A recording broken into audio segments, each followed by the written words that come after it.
let's talk about the definition of the quantum field. Think of the quantum field as an invisible field of energy that exists beyond this space and time.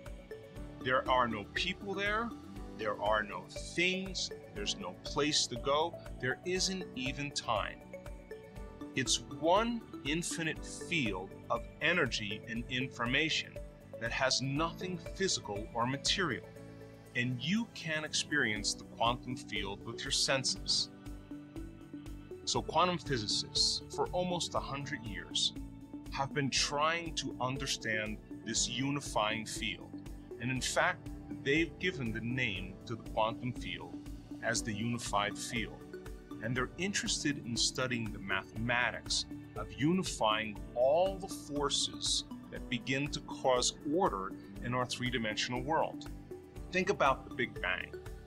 After the Big Bang, after that explosion, there was tremendous amount of order that was created after that explosion. If you observed an explosion that took place in this three-dimensional reality, there's typically disorder. And after the Big Bang, we have order, some unifying field, some intelligence that's governing the nature of reality. So then, what are the forces then that begin to unify all of these different elements to create such order?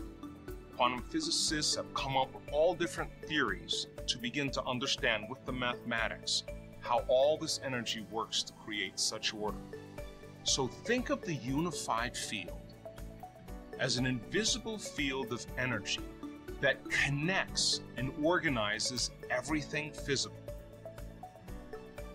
We've talked in previous episodes about living by the hormones of stress. And when we're under the gun of the fight or flight nervous system and the brain and body are aroused, the very chemicals of stress heighten our senses and we become materialists, perceiving our world in three-dimensional reality. So then when we feel the chemicals of stress and we're living as matter, local in space and time, then we feel separate from everything material or physical. So think about the three-dimensional reality is giving us the illusion of everything separate. In the unified field, the quantum field, the zero-point field, that universal energy that's governing and creating order in all of three-dimensional reality, that energy has nothing to do with separation. We would say that this energy is about connection, and everything in the material world is interacting with each other in terms of energy. So the physical reality we experience with our senses. If we can't see our dreams, we can't smell them, we can't hear them, we can't feel them, we can't taste them, they don't exist for us. But the quantum model reality is a reality that exists beyond our senses. You can only experience it with your awareness.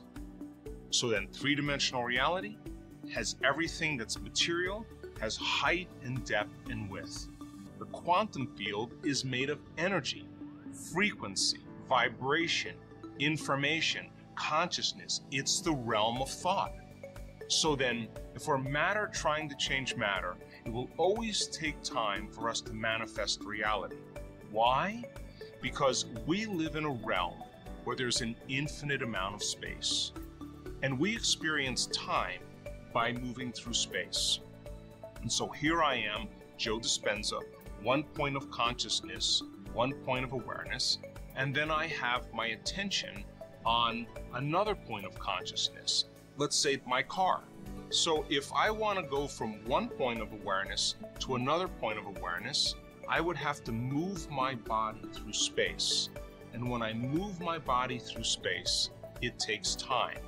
So then, based on my experience of the past and how fast I walk, I can determine about how long it's going to take me to get from one point to another point. So then, here's me, Joe Dispenza, and then here's my dreams way over there.